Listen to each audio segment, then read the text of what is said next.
పెద్దోడా నడిపడా ఈ పొద్దు నుంచి మహేంద్ర నాయుడు కుటుంబీకుల్ని సంపొద్దని తీర్మానం చేస్తాడా. మామయ్య మీరు చాలా గ్రేట్. అన్నా నువ్వు నిజంగానే మాట్లాడుతుండావా లేక నీ గాలేమైనా సోకినారా? అలివేలు నేను ఇడిచి పెడతాననేటిది మహేంద్ర నాయుడు కాదు, వాళ్ళ కుటుంబీకుల్ని. నా మాట విను. నాకు బుద్ధులు నేర్పాలని చూడమాక, నువ్వు బుద్ధి తెచ్చుకో. చూస్తుండా నేను 10 దినాల సంది చూస్తుండా. ఇంటిల్లి పాది మారిపోయినారు, ఇంట్లో మనిషి సచ్చినారన్నది మర్చిపోయినారు. వాడు పెద్దాడు పెళ్ళాం కొంగు పట్టుకొని తిరుగుతుండాడు. వాడు ఆ టక్కులాడుతూ సరసానికి దిగినాడు. నువ్వేమో మనవని ఎత్తుకొని మీస మెలేస్తూ మురిసిపోతుండావు. అందరూ పగలు మర్చిపోయి తై తక్కలాడుతుండారు. ఇంకా పోయి నీ మొగుడు పోయినందుకు నేను గుడక బాధపడతాండా. నేనేమి పగలు మర్చిపోలే, అది మధ్య పెట్టుకో. లోపలికి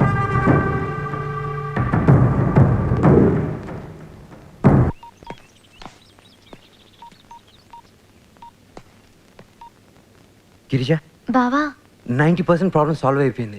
ఇక మన ఫ్యామిలీ జోలికి ఎవ్వరూ రారు. మీరు ఎవరు ఇళ్ళకి వాళ్ళు వెళ్ళిపోవచ్చు. మన వాళ్ళందరికీ చెప్పావా? ఎవరెక్కడికి వెళ్ళా నేను మాత్రం ఇక్కడే ఉంటాను, నీకోసం వెయిట్ చేస్తుంటాను. అది కాదే, నేను విన్ను.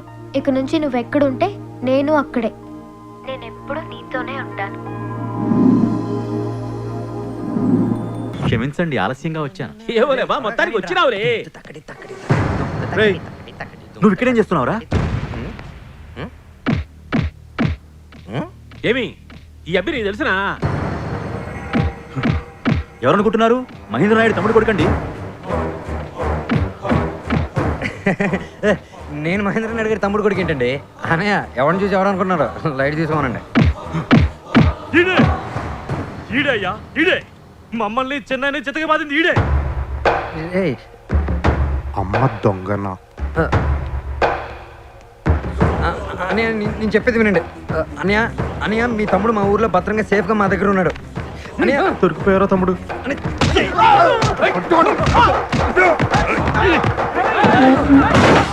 కొట్టుకుంటావాన్ని ఇడ్సకండి.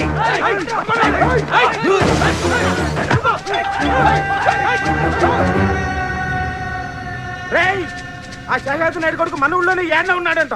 ఎత్తికేసేయండి రా కొడుకుని.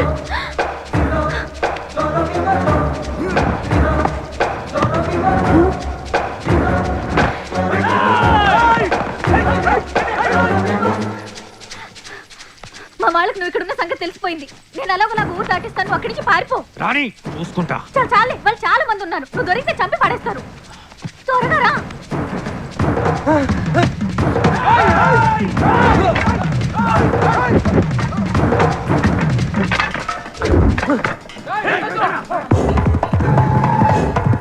ఇటు పక్కన. రండి రండి తొందరగా.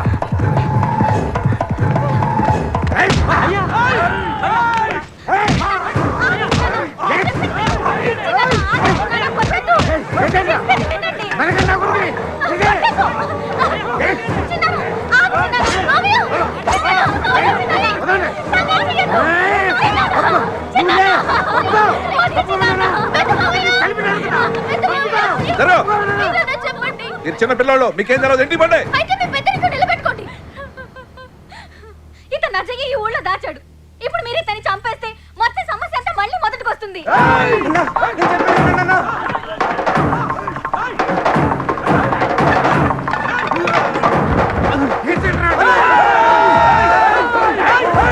ఇదేంటి నుంచి బతికి బయటపడతామన్న నమ్మకం నాకు లేదు. నాకు నమ్మకం ఉంది.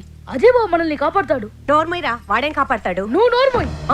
ఇన్నాళ్ళు మనల్ని కాపాడుతున్నది ఎవరనుకున్నారు? మీ అన్నలు వాళ్ళు మేపుతున్న దున్నలు కాదు, అజయ్ బాబా.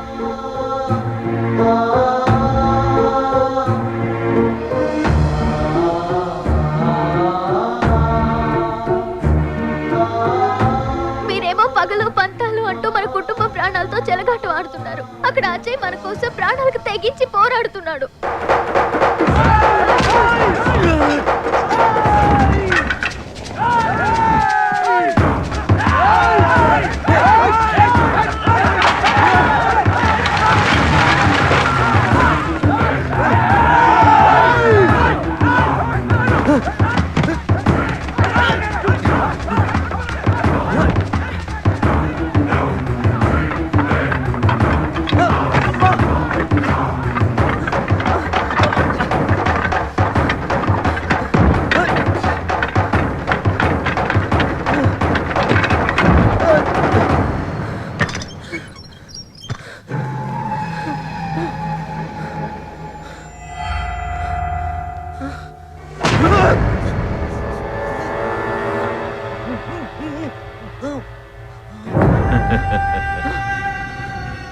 ఎంతో శ్రమించి అగ్నికి ఆజ్యం పోస్తే నువ్వు ఆ ఆజ్యం నైవేద్యంలో కలిపి భోజ్యంగా పెట్టి రామరాజ్యం చేస్తావురా?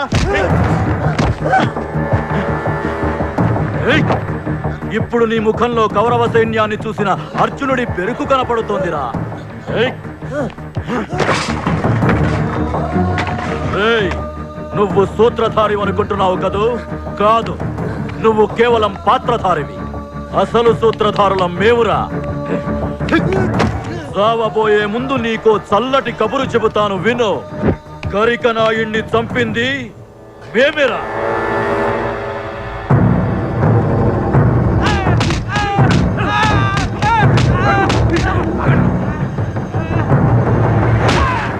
ఈ నియోజకవర్గంలో అయితే మహేంద్ర నాయుడికి సీటు, లేదంటే శేషాద్రి నాయుడికి సీటు. ఇక మూడోవాడు ఎదక్కూడదా? మాకు పార్లమెంట్ లో కూర్చోవాళ్ళుండదా? ఆస్తులు వెనకేసుకోవాళ్ళుండదా? అందుకే ఆజ్యం పోసా. ఇప్పుడు ఇక్కడ నువ్వు, అక్కడ మృత్యుంజయ నాయుడు, ఇద్దరు చస్తారు. కథ మళ్ళీ మొదటికొస్తుంది.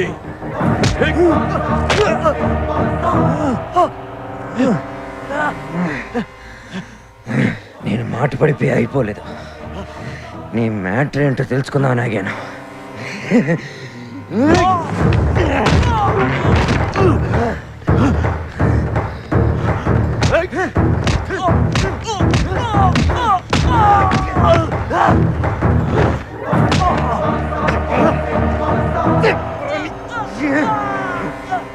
మేము అంటున్నావు. నీతో పాటు ఇంకా ఎవరున్నారు? చెప్పు. చెప్తా. పురుషోత్తమ నాయుడు ఆయన నన్ను ఎంపీని చేసి వెనక నుంచి అంతా నడిపిస్తానన్నాడు. నువ్వు శేషాద్రి నాయుడు ఇంట్లో ఉన్న సంగతి కూడా ఆయనే నాకు చెప్పాడు. నా చేత బయట పెట్టించాడు.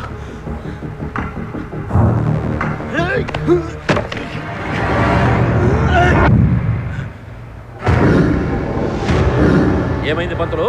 ఏమోనండి, మీ గొడవల మధ్య నన్ను ఇరికించారు.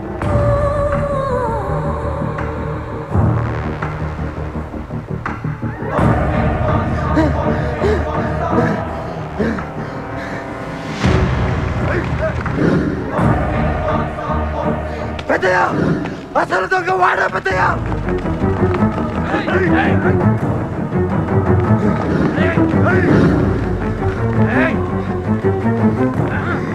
ఇవాళ నువ్వు చచ్చావు. పెద్దయ్య, పెద్దడివి, నా మాట విన్నావు? ఏమైనా చూస్తున్నారు? నరికేయటండి.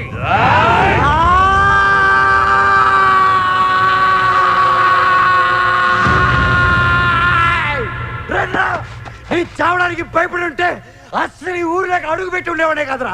రండి రండి నా కొడకా. ఆపండి.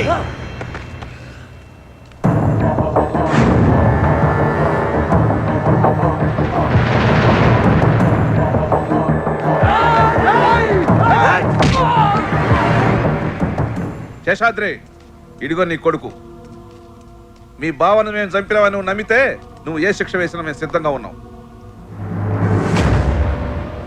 పెద్దనైనా అసలు గరికినాని చంపింది మీరు కాదు.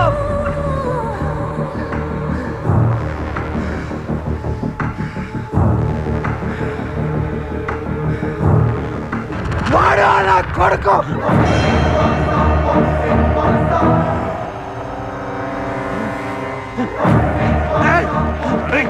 తమ్ముడు, నా కొడుకుని. శైలేంద్ర, ఆగండి. వాడిని చంపేసినాం మీకు దానికి. మీ అత్తకప్ప చెప్పండి, ఆవిడే చూసుకుంటుంది.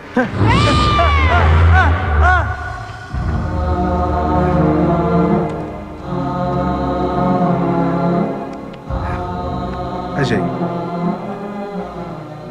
పదనాన్న ఇంటికి పోదాం. పెదనాన్న, ఒక్క నిమిషం.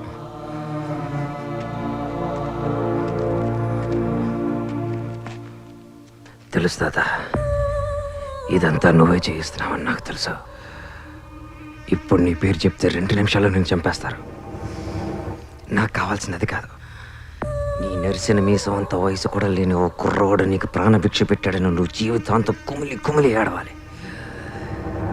నాకు కావాల్సినది ఇక మీదట రాజకీయ సన్యాసం కాదు, జీవిత సన్యాసం తీసుకోవాలి. లేకపోతే చంపేస్తాను తాత, నేనే.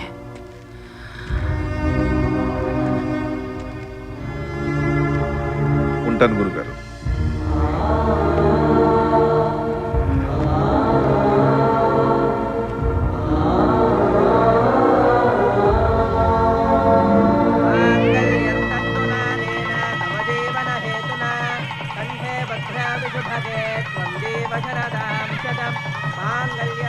అయినా కదప్పా.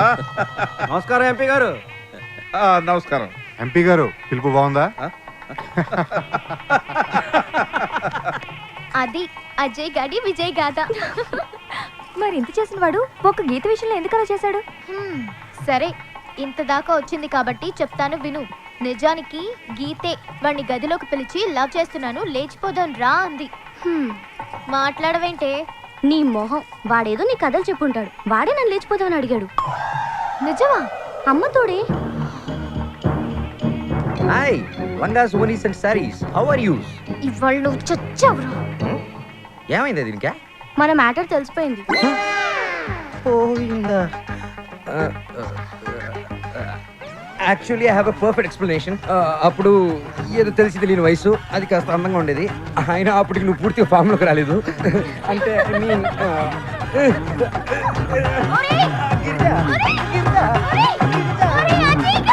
ఏమండోయ్, ఏదో పెద్ద పనున్నట్టు వెళ్ళిపోతున్నారేంటి? ఓ సారీ, అది కరెక్టే కదా. ఈ సినిమా ఇంత బాగా రావడానికి కృషి చేసిన వాళ్ళందరినీ మీరు చూడాలి కదండి. బిందాస్ గా చూడండి. Start music.